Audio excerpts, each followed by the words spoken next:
ئەم قوتابخانەی چەند ساڵێکە لە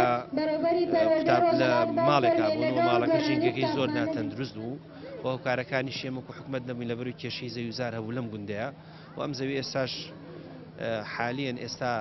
ئەم بینایەمان لەسەر دروستکردوە هەر موقەتە لەبەرەوە ئێمە ئەم گوندە چۆتە ماستەرپلانی شاری سلێمانی و ورژانەوە بۆ زەویەکان ئەکرێ لەبەرەوە لە ئایندای ئەبێ ئەم قوتابخانەیەش هەم چەند بگۆڕێنەوە لەبەرەوە ئێمە ئەوەی هەین خۆشحاڵین کە لەم زروفەیە بە سوپاسە وەزیری پەروەردە زۆر بە سەرعی هاتە سەر خەت و مەبلەغی پارەی تەخسیس کرد و ئێمە ئەمە دەرەنجام یەکەمیانە و لە شارە زۆر لە هەندێک شوێنی کەشە هەوڵماناوە لەو پارەیە کەم و کورتی و کێشەکانی پرۆسی پەروەردە جێبەجێ بکەین ئەوەی ئاڕاستی بێبێ ئاماژەی پێ بکەین حکوومەتی هەرێمی کوردستان و ڕێکخراوی ڕێچ و خێرخوازان توانیان ئەم قوتابخانە ئاوا بەم شێوە بگەن ئەم شێوە بەم شێوەیە کە ئێستا خوێندکاران و ئێوەی بەڕێز هاتوون بۆ کردنەوەی ئاهەنگی کردنەوەی افتتاح کرد شوێنێکی زۆر باشە و دەستخۆشی لە حکوومەتی هەرێمی کوردستان و لە خودی بەڕێز جەنابی وەزیرەکەین کە یارمەتیان بۆ دروستکردنی ئەم قوتابخانەیە. قوتابخانەی ژیاری بنەڕەتی ئەمڕۆ 31/2019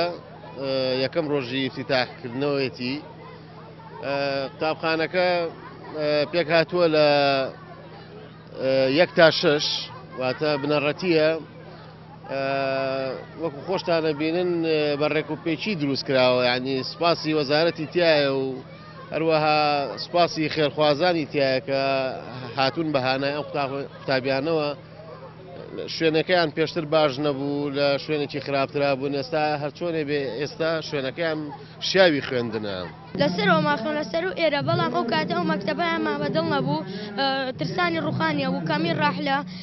بێتە لە تووشیت ئیتر ئێستا ئەم مەکتەبەمان بۆ کراوەتەوە بێزیانە هەموو شتێکی تێدایە هەر شتێکی پێویستە بێ هەمووی تێدایە.